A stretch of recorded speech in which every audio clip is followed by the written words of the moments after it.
I come across this article from the Wall Street Journal, 2005. I had been deputy director at MSRI in the 90s with Bill Thurston.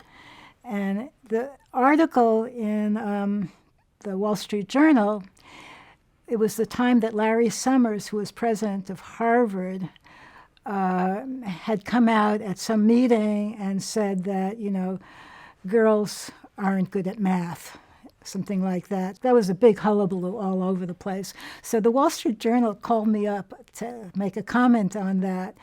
And this is in 2005 that he said that. Can you imagine? We started this stuff in the 70s. This is 35 years later. Larry Summers, president of Harvard, could say girls can't do math. These guys in prominent positions do not believe that girls could do math. That was a really root cause of a lot of problems that we faced. So what I said to the Wall Street Journal, and if you read the article, it's really fun. It says, when Lenore Blum was deputy director of the Math Science Research Institute at Berkeley, she noticed that on Mondays, there was a fervent of activity. People were talking about their new theorems, and there was so much activity. And then she realized that what happened is these guys would take the weekend off and maybe rent a sailboat and go on the bay together and spend the weekend socializing and doing mathematics, and then we would come up with great ideas and they would present them at MSRI on Monday. But she noticed also that the women who were there weren't part of this because it would be very awkward for a young woman postdoc to ask a senior mathematician, let's rent a boat and go on the bay for the weekend and have some fun, and maybe we'll do some mathematics. Can you imagine a woman saying that, being part of that? No, she could not do that. So that was a realization early on. And what I was pointing out is that mathematics is also a social activity. It's not a loner sport at all.